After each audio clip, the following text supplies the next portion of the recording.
Salut Patrick. Ça va Vincent? J'en peux plus. Je vois ça, ouais. J'ai fait 9 km, j'en peux plus. Bon, il reste plus qu'un dernier kilomètre, c'est que du bonheur. Là, on est sorti de Blossac, on est sur le plateau, il reste un dernier kilomètre, c'est que du bonheur. Simplement, avant de se quitter définitivement, un mot sur la préfecture de la Vienne. Oui, tout à fait. Nous sommes donc place Aristide-Briand, devant la préfecture de la Vienne. Alors, il faut savoir que le bâtiment se trouve en fait à l'opposé de la rue Victor Hugo par rapport à l'hôtel de ville.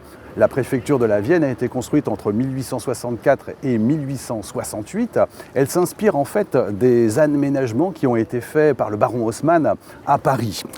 Donc son architecture est d'inspiration Louis XIII, en briques et en pierre. Ces salons de réception sont richement décorés.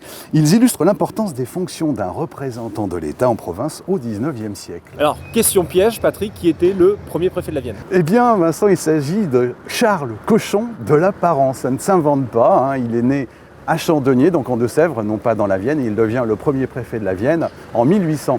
En 1802, il est chargé en fait de rédiger la description générale du département de la Vienne.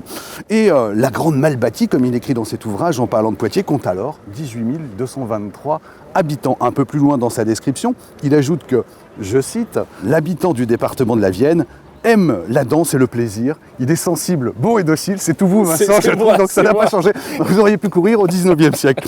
Charles Cochon de la Parence éteint finalement dans sa maison de Poitiers en 1825 à l'âge de 75 ans. Donc là, c'est pour la préfecture, et puis il y a un autre bâtiment juste à côté, c'est le conseil départemental de la Vienne. Eh bien oui, tout à fait, il s'agit du bâtiment du conseil départemental de la Vienne, alors dont les services s'installent à la même époque que ceux de la préfecture, en 1868.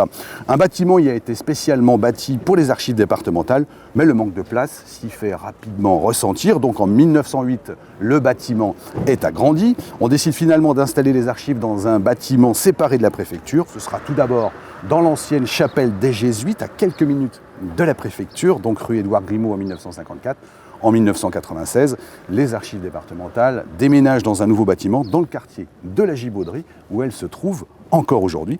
Les services du département continuent pour leur part de remplir leur mission dans les locaux de la place Aristide-Briand. Alors Patrick, pour terminer, je vais peut-être t'apprendre quelque chose. Petit clin d'œil, on a parlé de la préfecture, on a parlé du conseil départemental. Eh bien, il faut savoir que Madame la préfète de la Vienne est une marcheuse et que le président du département est un coureur et c'est même un marathonien. Eh bien, c'est parfait. Allez, j'y retombe parce qu'il reste un dernier kilomètre. Bon courage, Vincent. Allez.